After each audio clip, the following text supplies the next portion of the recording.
Kap, ano naman ang iyong binaban kapag Jungle Granger ka? Abangan nyo sa dulo ng video na to dahil doon natin yan pag-uusapan. At para naman sa mga bago lang sa page, ang ginagawa po nating content tuwing 9 PM ay 1 game per day. Solo, rank, game at ang goal natin sa content natin na to ay mag 100 win straight.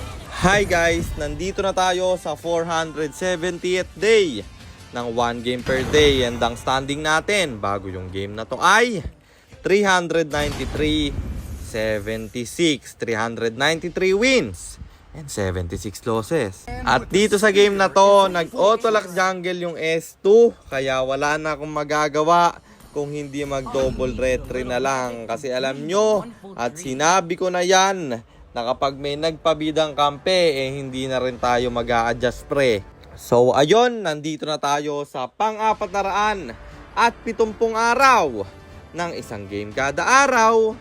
Digmaan na!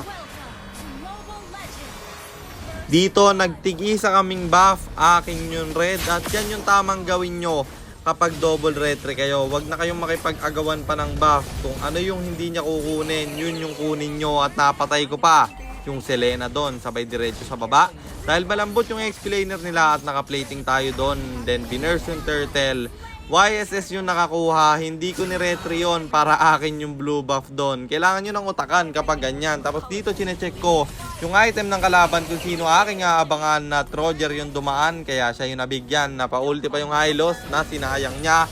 Sabay diretso sa baba. At yung silong aming napatay. Ang problema, naabangan ako ng Selena nila, kaya ako'y nabigyan rin. Pero patay din naman siya sa kamay ng Yuzong namin. Tapos dito bibigyan ko yung Hylos nila. May revitalize siya kaya mabubuhay pa. Pero napa-out siya at wala nang bibision sa kanila. Kaya naman yung turtle libre namin nakuha. Sabay diretso sa baba. Silong ulit ang aking punterya. Siya'y mabibigyan at titipihan ng Yuzong namin. Then nakuha ng kampi yung turtle at ako na naman sa red buff. Pero naagaw pa ng YSS yung red buff ko doon kasi nga may retry siya. At napatay yung Selena, triple kill yung Yuzong, nagwawala na yung kampi ko. At hahabulin ako ng Hylos dito. Yung ulti hindi ko pa mako-commit pero low HP na yung Hylos nila. Hahabol yung Roger sa akin, matatrapan na naman ako ng Selena. Ako'y mabibigyan niya pero mamamatay din siya. At pagkabuhay ko, dumiretso ako sa Lord Bro.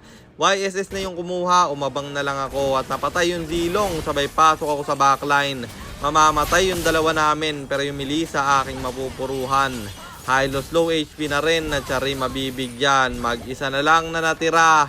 At uwi nga sana ako dito kasi pulahan, pero napagtanto ko na mag-isa lang yan at Zilong ang mabubuhay. Napatay pa yung Selena nila, kaya siya na lang ulit mag-isa. Nag-tower lock yung Lord, natapos ang laban, kaya panalo na naman tayo. At ang standing na natin ay 394-76, 394 wins and 76 losses. At sagutin na natin yung tanong ni Idol, ano nga ba ang binaban ko kapag Jungle Granger ang aking gagamitin? Unang-una mong ibaban si Joy. Napakahirap mong tutukan yan, napakalikot ng Joy.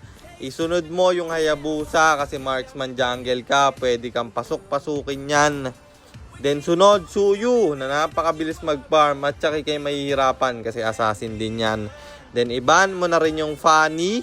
Kung mapapansin mo, puro assassin yung kailangan mo iban kapag ranger ka. Kasi jungle marksman. Tandaan nyo na ang pang-counter sa jungle marksman assassin jungle. At yung skill pa ng ranger diretso lang. Kaya mahihirapan talaga sa mga assassin na malilikot.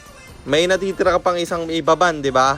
Mamili ka na lang kung Freya o Ling ang ibaban mo. Pero ako kasi guys, Freya pa rin ang ibaban ko dyan, men. Kasi kahit hindi marunong yung gumagamit ng Freya, pindot-pindot lang, mananalo pa.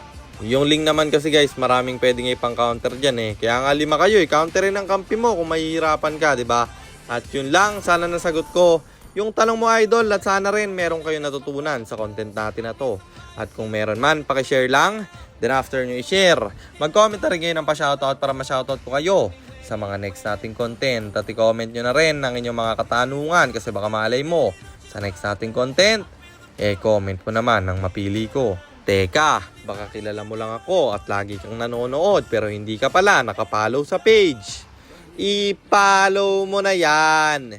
Isa lang eh. At para naman sa mga gustong magpapilot ng ML account, mag-PM lang kayo, nagre-reply ako at syempre, may bayad yun. Kahit hanggang anong rank pwede nyo ipapilot, kahit anong hero, pwede nyo ipaspam basta may additional payment pag magpapaspam kayo ng hero. At yun lang guys, sana nag-enjoy kayo sa content natin na to. At shoutout sa iyo Kenneth Gayosero, kay John Aldrin, kay Junior at kay Chris Dump. Maraming salamat sa inyong suporta. Ingat kayo palagi. God bless. Paalam!